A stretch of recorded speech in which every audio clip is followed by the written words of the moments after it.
تخیلی که مرز نمی‌شناسد.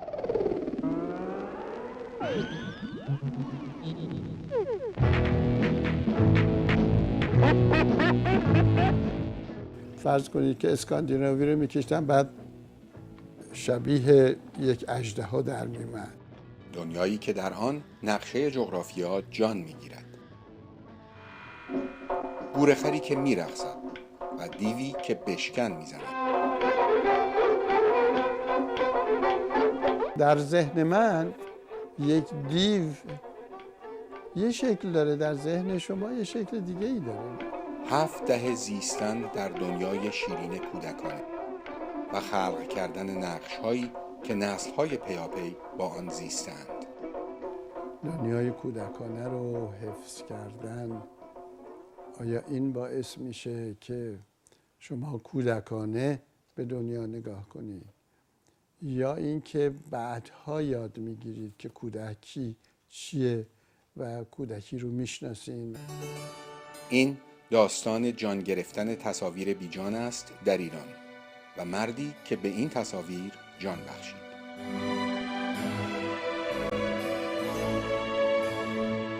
او را پدر انیمیشن ایران لقب دادند. بیش از 50 سال است که قلمش نقش‌های خیال پرور و تفکر برانگیز می‌زند. کمتر ایرانی است که با آثار نورالدین زرینکلک آشنا نباشد. از کتاب‌های درسی دوران دبستان گرفته تا کتاب‌های قصه کودکان، نقش قلم او در خیال بچه‌های دیروز و امروز حک شده.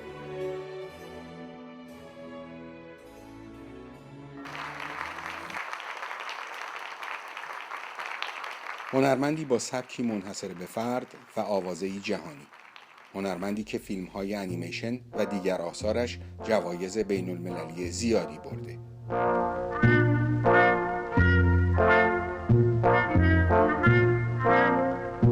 کارنامه من به مدت 30 سال بعد از انقلاب بیش از 3 تا فیلم در خودش نداره، در حالی که در همون 7 سال قبل از انقلاب من بیشتر از 10 تا فیلم تولید کردم.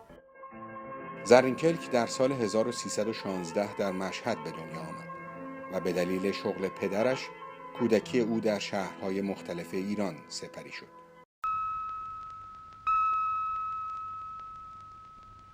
اپل، مپل، توتوله. از همان آغاز عشق به قصه و شور نگارگری در او جاری بود.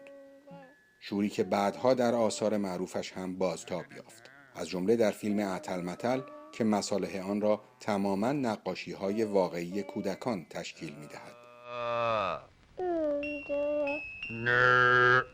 من در کنار تحصیلم و کارم، کار نقاشی کردن و تصویرگری رو رها نکرده بودم. از همون دوره سالهای اول دبیرستان و اینها علاقه‌ای به این کار داشتم که اینو منو به صورت یه هابی در آمده بود و من جدی‌تر از هابی باش رفتار می‌کردم.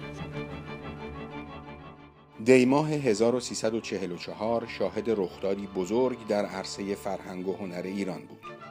تأسیس کانون پرورش فکری کودکان و نوجوانان. بعد که کانون پرورش فکری کودکان و نوجوانان تأسیس شد در سالهای ابتدایی همون 40، من با اونها همکاریم شروع شد. براشون کتاب تصویرسازی کردم.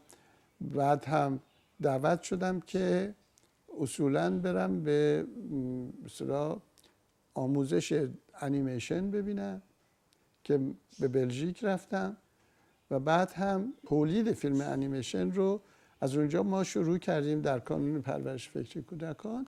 1350 برای نخستین بار یک انیمیشن ایرانی در یک جشنواره بین‌المللی شرکت کرد.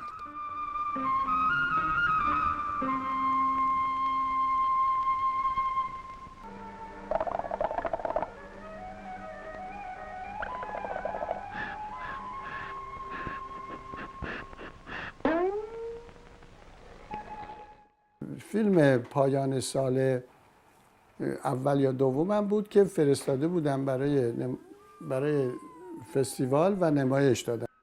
و حالا زرینکلک در اندیشه آموزش انیمیشن به شکلی روشمند بود.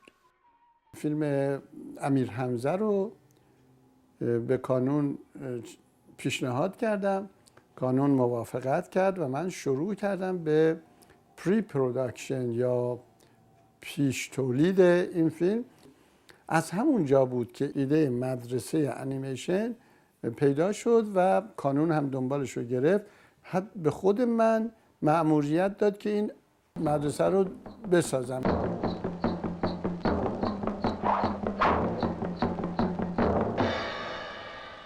امیر حمزه دلدار و گور دلگیر داستان شاهزاده است که عاشق دختر پادشاه می شود، اما معشوق در دام طلسم دیوی که خود را به شکل وزیر اعظم درآورده گرفتار شده و به شکل گورخر درآمده است.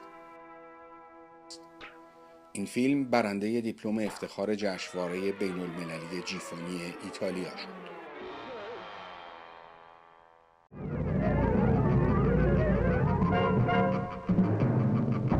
انیمیشن در ایران رو به بالیدن و شکوفایی می رفت، اما طوفانی در راه بود که همه چیز را فرو پاشید. انقلاب که همه جا رو تعطیل کرد، دانشگاه ما رو هم تعطیل کرد، رشته ما هم تعطیل شد و همه شاگردها نیمه کاره برگشتن به خونه هاشون و نتوانستن دانشکده رو تموم بکنن. زرینکلک از کار و تدریس محروم شد و 2 دهه جلای وطن کرد.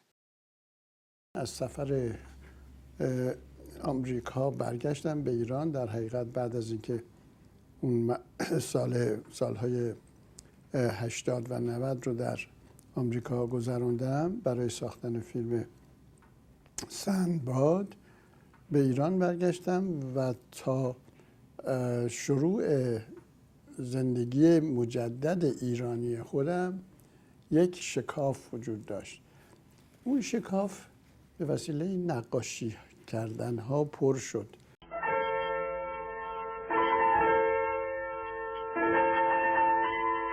آدمیزاد موجود پوسکلوفتیه آقا، بسیار پوسکلوفتر از اون چی که با خودش فکر میکنه. خب اگه از من یه روزی این سوالو میکردین که این اتفاقات برام نیفتاده بود، بهتون میگفتم که طاقت نمی آوردم. ولی امروز که سوال میکنید میگم خب همشو طاقت آوردم و یه چیزی رو جانشین اون چیز دیگه کردم.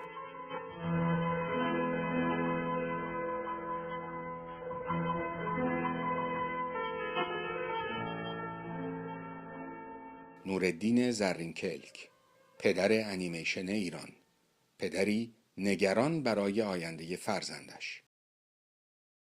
برای بچه‌م خیلی دلم میسوزه.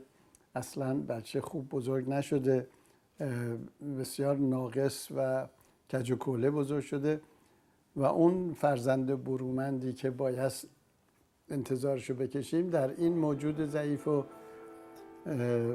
دست و پا شکسته پیدا نشده.